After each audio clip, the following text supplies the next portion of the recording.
Photos can sometimes hold the key to uncovering the secrets of an unsolved mystery. But not every photo attached to the mysterious is mysterious itself. Sometimes a photo can look perfectly ordinary until the story behind the image is revealed. Number 10.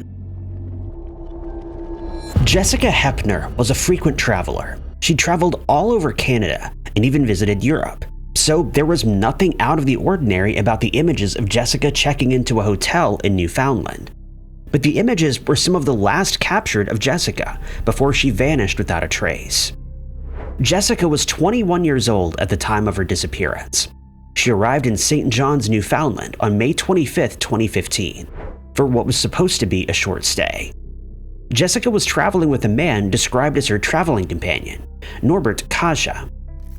When she checked into the Sheraton Hotel, her booking was only supposed to last a single night. The next day, she asked if she could extend her stay by another day. The request was granted, and Jessica left her luggage in her hotel room when she left that morning, but she would never come back to retrieve it. It wasn't until May 29th that Jessica was reported missing. The local police received a call from Kaja, revealing that he'd already left Newfoundland and was back home in Ontario. Despite being his traveling companion, Jessica hadn't traveled with him, and he had no idea where she was. The police wanted Kaja to come back to St. John's so they could interview him properly, but Kaja had plans to continue traveling and would be flying to Dubai shortly. The investigation into Jessica's disappearance continued without Kaja. The police were able to gain access to her hotel room, where they found 2 suitcases and her laptop. There was nothing in the suitcases or the laptop that offered any clues in the case. The police were able to piece together some information about Jessica's last day before her disappearance. She had traveled by taxi to a town called Paradise, where she met up with a male friend. Others also saw Jessica in the town, and according to the friend, she seemed fine when she left, and he was under the impression she was getting a taxi back to her hotel. It would seem Jessica never made it back, though. What happened after Jessica left her friend remains a mystery. Her mother believes she's still somewhere on the island and has traveled to Newfoundland to post flyers. There's no record of Jessica on any flights, and it would be difficult for her to leave unnoticed. Even though Jessica traveled a lot, she always kept in touch with her family, making her disappearance even more puzzling. Anyone with information can contact the RNC at 709-729-8000. Number 9. Photos of a World War II landing craft sitting on the water's edge look like they could have been pulled straight from a history book. But the photos weren't taken in 1945, and the boat isn't located anywhere in Europe or Asia. Instead, it sits on a lakeshore in California, and the photos were taken after its rediscovery in 2022. There had been rumors of a sunken boat sitting in Lake Shasta for years. It could have been a modern speedboat sunk recently, or an older fishing vessel lost long ago. But it wasn't until droughts in 2021 that anyone was able to confirm the rumors. Shasta Lake sits in Northern California, in the Shasta Trinity National Forest. During the summer of 2021, the water levels dropped by almost 200 feet to their lowest levels in 40 years. The drought had uncovered many secrets that had once been hidden by the waters of various Californian lakes, including skeletons believed to have been related to mob hits in nearby Lake Mead. To most, the boat spotted on the newly uncovered shore wasn't as exciting as what was found nearby, but it caught the attention of volunteer firefighter James Dunstan. After seeing footage of the boat on YouTube, he realized this was a World War II landing craft known as a Higgins boat, named after the inventor Andrew Higgins. James managed to track down the boat, but by the time he had permission to actually recover the vessel, the water levels had risen again. Divers were required to help float the boat and bring it to shore. Once on dry land, the team could get a clearer look at the boat, including the numbers on its hull. The number 3117 could be used to identify the otherwise unnamed Higgins boat. It had once been assigned to the USS Monrovia. This Navy vessel served as General George S. Patton's headquarters during the invasion of Sicily in 1943. The Higgins boat was designed to transport troops and supplies from shore to shore. They were 36 feet long and could be maneuvered in just 10 inches of water, making them perfect for beach landings. During the war, hundreds of these boats were used across Europe and in the Pacific Theater. Not many Higgins boats exist today. They were made from wood and weren't supposed to last as long as they have. It's believed the cold water of Shasta Lake preserved 3117, keeping it relatively intact until it was recovered. Historians were able to discover some of the Shasta Lake Higgins wartime history. The one found at Shasta Lake took part in at least 2 D-Day landings. It was part of the Allied invasion of Sicily and was later used in the invasion of the Japanese-held Gilbert Islands. During the later mission, 3117 was sunk, but it was recovered after the fighting ended and was brought back to the US. After the end of the war, the record of 3117 comes to an end, and how exactly it ended up in Lake Shasta is a mystery. Number 8. On December 27, 2021, Erin Brooks was caught on CCTV at the St. Mary's Smoke Shop. She was wrapped up against the cold in a simple, dark brown jacket, waiting patiently to buy cigarettes. After leaving the store, Erin was never seen again. Her location today remains a mystery. Erin was 38 years old when she vanished without a trace from her home in New Brunswick, Canada.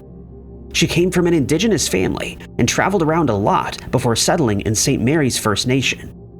During her youth, she fell in with the wrong crowd and lived a high-risk lifestyle that continued into her young adult years. But even though there were aspects of her life that she kept away from her family, she was still very close with them. Erin's family described her as being very family-oriented. She had 2 children at a young age before meeting Chris Fowler. Erin and Chris got married, and they had 2 more children. It was one of her older children who first alerted the family that Erin had disappeared.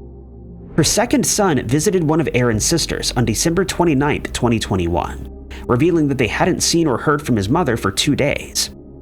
The family immediately knew that something was wrong. Erin still lived what the police would call a high-risk lifestyle, but it was very unusual for her to go this long without talking to any of them. Her phone was also switched off, and nobody had any way of getting in touch with her. The police investigation began immediately, and work was done to trace Erin's last known movements. It's not clear when exactly she left the family home on December 27th, but she ended up at St. Mary's Smoke Shop in North Fredericton, on the other side of the river from where Erin lived. She was seen in CCTV alone, purchasing cigarettes, but according to the police, she was with at least one other person. After leaving the store, Erin got into a silver sedan. The police investigation revealed that Erin next went to a friend's house in downtown Fredericton before leaving the address with unknown individuals. The police do not know if Erin left the house on foot or got into a vehicle, and her intended destination is also a mystery.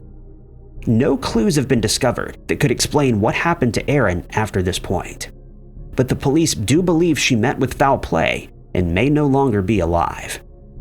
Early in the investigation, Erin's case gained a considerable amount of activity, but since then there have been no new updates for the police to report on, and there's been little additional media coverage. Erin's family and husband have continued the search for answers and to raise awareness of crimes against Indigenous women. Anyone with information can contact the Fredericton Police Force at 506-460-2300 or Crime Stoppers at 1-800-222-8477. Number 7. Photos of Dungeon Rock in Lynn, Massachusetts don't show anything too out of the ordinary. It appears like any other rock formation in a wooded area. Some photos show the rusted iron door leading further into a man-made cave that looks a little creepy, but there's far more to the mystery that can be shown in the photos. The story of Dungeon Rock begins sometime in the 1600s. According to legend, it was around 1658 when villagers near Lynn Harbor saw a black, flagless vessel make landfall.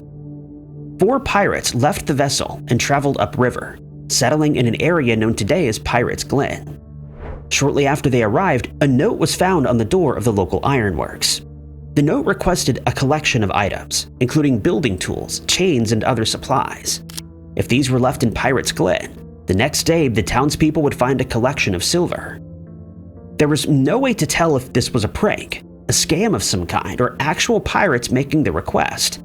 But if it was the latter, the townspeople knew that refusing the request could be risky. The work was completed, and the items were left where the note stated, and the next day, the silver coins were found there. For a short while, the townspeople and the pirates lived in relative peace. Even though there were rumors that the pirates were holding people against their will, they didn't cause any problems for the locals. But it wasn't long before the authorities learned of the men. A raid on the pirates' hideout took place, and 3 men were arrested and taken away. But the 4th pirate, Thomas Vale, was never found. Vale continued to live in the woods near Lynn for a few years. He mostly stayed in the cave, where he made a home for himself, but found work fixing shoes for the townspeople. That all came to an end in 1638, with the 1638 New Hampshire earthquake. The cave where Vale made his home was badly damaged in the quake. A rock fell close off the entrance, trapping Vale inside. There was no way for anybody at the time to break into the cave. It wasn't even known if Vale was still alive, or if he'd been crushed by falling debris. The rock was given the nickname Pirate's Dungeon, which later became Dungeon Rock. Nothing is known about Vale's life. It wasn't until 100 years after the earthquake that his legend was ever written down, and many believe it's nothing more than a story. But those who do believe in Vale believe he acquired considerable treasure during his life, which was hidden in Dungeon Rock. In 1852, a man named Hiram Marble purchased the land around Dungeon Rock and moved there with his son and wife. The Marbles were spiritualists, converting after the loss of a child. They believed they could speak to ghosts, and for some reason, one of the ghosts who contacted them was Vale. Vale had directed them to Dungeon Rock and urged them to search for his treasure. Shortly after arriving, Hiram and his son Edwin began digging. They were guided by Vale's ghost, which meant the path they dug through Dungeon Rock twisted and turned at sharp angles. Medium sessions were held within the cave as they sought answers. The Marbles also opened up the cave to curious visitors, in part to fund their venture. Hiram wanted to buy more land after he found the treasure and set up a park. A few items were found during their dig, including the handle of a weapon, but both Marbles passed away before ever finding the treasure. Edwin was the last in his family to pass and was buried near the entrance of Dungeon Rock. His grave is marked by a pink stone. It is still possible to visit the twisting tunnel of Dungeon Rock today, but there's been no further work to try to find Vale's treasure. Number 6. A small article in 1913 newspapers featured a black and white photo of a woman in a dock. Her features are difficult to make out, her face partially obscured by her hat. The woman is at the center of a strange mystery that was part of a major human rights movement in the early 20th century. The Women's Social and Political Union made up a large part of the suffragette movement in the early 1900s. Founded by Emmeline Pankhurst, the group was largely made up of middle-class women, and West London was one of the key hubs of activity. Women could meet on Wimbledon Common, where talks, protests, and other counter-protests took place. Hidden behind closed doors in homes nearby, plans were made for the acts of violence that the movement used to draw attention to their case. According to Pankhurst, the goal of the WSPU was to make England and every department of English life insecure and unsafe. But while the suffragettes were known for smashing windows and causing property damage, there was reluctance to cause actual danger to any humans. This was why property damage was such a significant focus of suffragette activity, especially the damage to sporting venues. Golf courses were a prime target. Men would arrive in the morning for a game, only to find the greens torn up with messages about votes for women. Racetracks were another frequent target, as were the stands at football stadiums. On a number of occasions, women tried and sometimes succeeded in setting the stands ablaze so that their message could be seen from a great distance. Sporting venues were useful in two ways. They would attract a large amount of attention, but they were also usually empty and unguarded at night, ensuring nobody was physically hurt during the protest. With such a target and a focus of activity in Wimbledon, it might seem surprising that the famous tennis grounds were never attacked, but in 1913, one mystery woman tried to change that.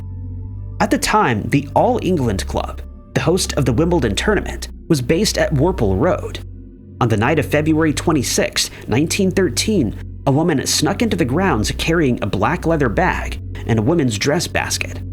She managed to make it all the way to the center court before a night guard on his very first night on the job found her. The woman tried to run, but fell and was caught by the guard, who took her to the police. Inside the bags, they found wood shavings, paraffin, a towel, and fire starters. At the scene of the crime, they found a piece of paper or cardboard with the words, "No peace until women get the vote," written across it. The following day, a small story about the attempted arson, and another that took place in a neighboring suburb, appeared in the Derby Daily Telegraph. At the time, the journalists had no information about the woman. This was something that wouldn't change. At the police station, the woman only spoke to say she objected to being charged and detained. She didn't give her name or address. These also weren't given when the woman appeared in court the next day, when the only known photograph of the mysterious woman was taken. Newspapers gave her the nickname the Silent Suffragette. She was sentenced to 2 months in prison, all without publicly providing any information about her identity. Number 5. In a quiet corner of a Connecticut cemetery is a small, simple gravestone marked only with the letters XYZ. It marks the grave of a man who attempted to commit a robbery in 1899, and the beginning of the mystery that still remains partially unsolved to this day. Deep River, Connecticut was once the home of an inventor who created a device to cut ivory. That device gave Deep River an edge in the ivory market, which was very important in the 19th century. The city had accumulated a great deal of wealth, a large portion of which was stored at the Deep River Savings Bank. At one point, the bank was believed to house over $1 million in deposits. The wealth made it a target. In early 1899, bank staff learned of a plot to break into the building. How exactly they made this discovery is a mystery, but the bank acted by hiring a security guard, a local man named Harry Tyler. Tyler watched the bank every night, even as months passed and there was no sign of the robbery. It wasn't until almost a year after the initial tip that the decision proved correct. In the early hours of December 13, 1899, 4 men approached the bank. One tried to pry open one of the windows, only to be attacked by Tyler. The man was hit by a bullet and instantly lost his life. The other 3 men fled from the scene, leaving behind their accomplice. He was described as a man with a black mustache, but nobody in the local community knew him. Nobody came to claim his body, and he was buried in a donated plot in Fountain Hill Cemetery. It wasn't long before legends began to crop up about the mysterious man. According to the story, shortly after the robber was buried, Tyler received an unsigned letter. It was apparently written in a woman's handwriting and asked that the robber's gravestone be inscribed only as XYZ. This request was carried out. A marker only the size of a shoebox was placed at the gravesite with XYZ inscribed into the sandstone. The grave of XYZ remains popular with visitors to this day. Children offer coins to the grave to avoid being cursed by the ghost of the bank robber, leaving a sight that gives any photos of the grave chilling edge. Number 4.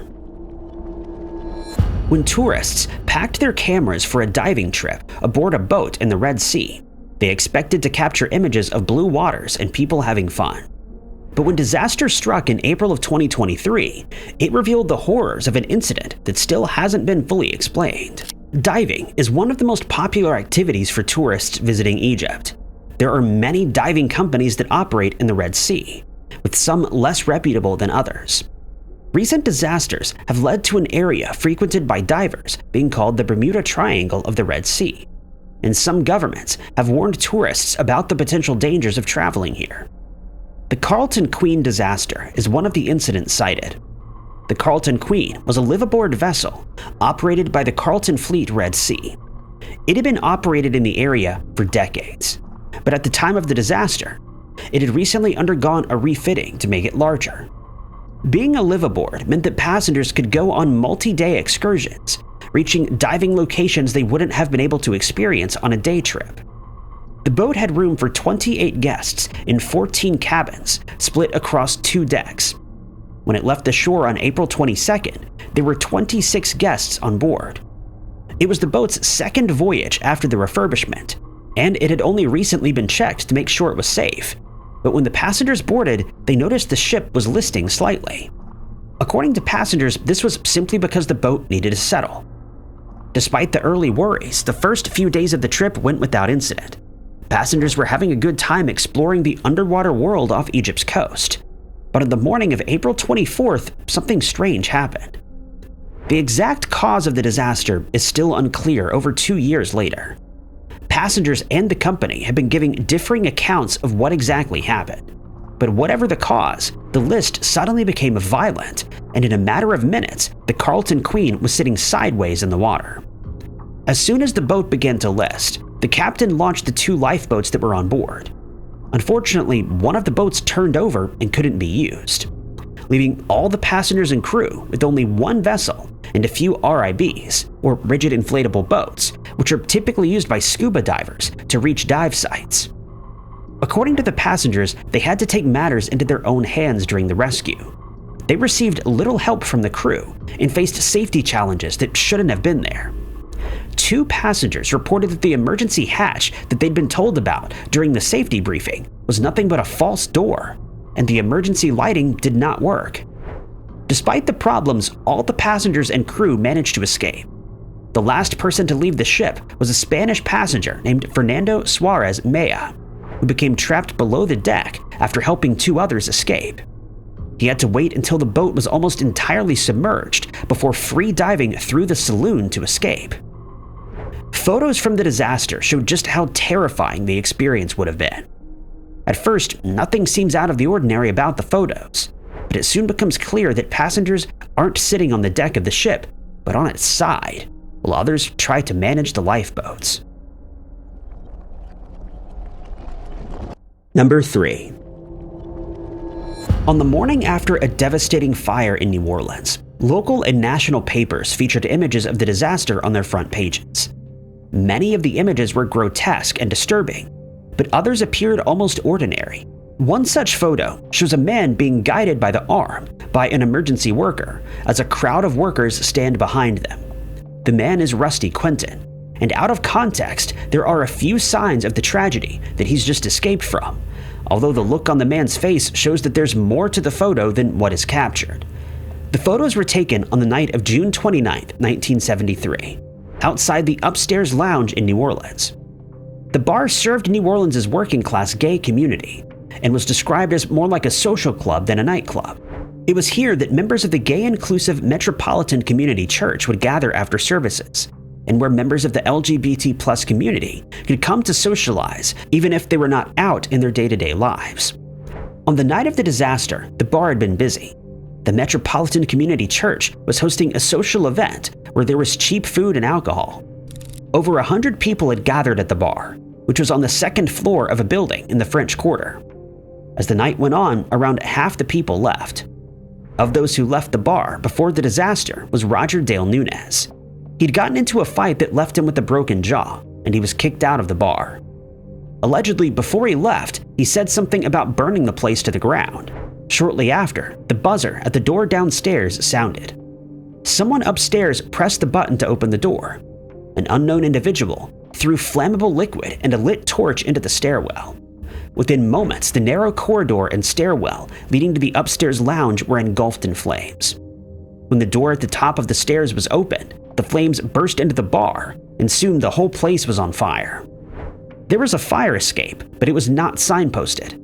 The bar staff managed to get a large portion of the remaining patrons out of the bar that way, but not everyone was able to see or hear them. Some tried to escape through windows. The windows were covered by bars, and most were not able to get through. According to reports, Rusty Quinton was one of the few people who were able to escape this way.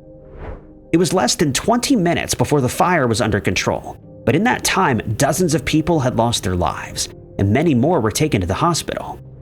The fire would ultimately claim the lives of 32 people. At least 2 individuals would never be identified, and a third wasn't identified until 2018. Some of those who passed away were not claimed by their families and were buried in a potter's field. In the aftermath of the tragedy, photos were taken of the disaster that led to some previously closeted gay individuals being outed to family and work colleagues. Nunez was the prime suspect in the investigation into the fire. He allegedly failed a lie detector test related to the disaster, but he's never been arrested, and just a year later he passed away. Number 2. On an ordinary evening in March of 1985, CCTV captured an image of a woman using an ATM in Phoenix, Arizona. A man stands over her shoulder, a distance most people would find too close for a stranger to stand as they withdraw money. A few days later, that woman's body would be found after a brutal attack. The man in the photo has never been identified, and the person responsible for that attack remains a mystery to this day. The woman in the photo is Deborah Faye Asbury. Deborah was 27 years old and living in Phoenix with an older man and his daughter. Her friends described her as free-spirited and the life of the party. Deborah was in a few on-again, off-again relationships, including with the older man she lived with, but was also enjoying being single. She would often go out to bars with friends, but it wasn't uncommon for her to go out alone. In particular, she was a frequent visitor to 2 local bars, the Boomerang Bar and Mr. Lucky's on Thomas Road. Both were bars where the staff knew her. The last time Deborah was seen alive was leaving one of these 2 bars on March 21st, 1985. Earlier that day, at about 2:30 p.m., she was picked up from her home by 2 men. The daughter of her roommate watched her leave and said that at least one of the men had come to pick Deborah up before. Deborah's activity for most of that afternoon and evening remains a mystery to this day. At some point, she was spotted at the 2 bars on Thomas Road. When she left, she was in a distinctive 1960s step-side pickup truck. It was a faded red color with primer spots. Some witnesses reported that she was leaving with white men, while others claimed they were Hispanic. It's not known if these men were the same people who'd picked her up earlier in the day. Just before 7 a.m. the next morning, a man walking to work found Deborah's body in a dirt alley on the south side of Trevor Brown High School. The location was near 75th Avenue and Thomas Road. Deborah had been brutally attacked. The extent of the attack was more than enough to take her life. The police believed that the criminals responsible wanted to send a message. She had numerous wounds and a piece of barbed wire from a nearby fence wrapped around her neck, but the cause of her passing was a puncture wound to the chest. Investigators found many pieces of evidence at the crime scene. Deborah had a piece of dark hair gripped in her hand. There was a bite mark on her chest and a distinctive boot print between her legs. The boot was matched to a Sears Die Hard work boot, but this information hasn't been able to lead the police to any suspects. Both the men Deborah was in a semi-regular relationship with were investigated and cleared of any involvement, and after this, there were no obvious suspects of who might want to do the young woman any harm. Anyone with information in this case is asked to contact the Phoenix Police Department at 602-262-6151. Number 1. A black and white photo taken on an ordinary street in San Francisco in the late 1960s could hold a clue to solving a strange mystery that has puzzled collectors for decades. An artistic display featuring giant flowers fills a window shop. Almost completely obscuring the display is the reflection of 2 parked cars on the street in front of it. Partially hidden by the cars and her camera is the woman taking the photo. This, investigators believe, may be the mysterious photographer responsible for thousands of images taken in the city in the 1960s. The collection was found in an abandoned storage unit in the 1980s. In a box, collectors found hundreds of color photographs and rolls of unprocessed film. The photos date to between 1966 and 1970, a pivotal time in American culture. Whoever took the photos wanted to capture that moment. These were not ordinary family photos, but images of moments that would come to define the decade, including protests and music moments. The collection was sold to a picker at auction and passed hands multiple times until photographer Bill Delzell learned of them in 2022. Even though the photos had been taken only around a decade before they were first discovered, nobody at the time knew who had taken them. Since then, the mystery has only deepened as the photos were taken further and further from their source. Delzell decided he needed to buy the photos and discover the identity of the photographer. A Kickstarter was started, as well as a subreddit dedicated to getting to the bottom of the mystery. More than half the collection had never been developed, remaining as rolls of black and white film. But thousands of photos that had been developed were enough to capture the public's attention. Almost every photo had a unique story behind it, and people were able to identify themselves in photos from protests and events. One photo in particular captured an iconic moment: Muhammad Ali standing on a podium addressing a crowd of people as he spoke out against the Vietnam War draft. The photo was taken just moments before Ali turned to a photographer next to him and asked if he had his draft with him. When the photographer responded yes, Ali took the draft and burned it on stage. The photographer was someone who wasn't afraid to get in the middle of the action to take the perfect photograph. But who they were and why they were capturing these images is a mystery. At first, they might look like the work of a photojournalist, but the photographer didn't develop most of their work, and none seem to have featured in any newspapers or magazines. Work is being done to develop more of the photos and make them available to those wanting to learn more about this pivotal point in history. Thank you guys so much for watching. If you liked this video, be sure to hit that like button. Also, don't forget to subscribe and click that notification bell to keep up to date with all of our future uploads. But my name is Ty Knotts, and I'll catch you guys in the next video.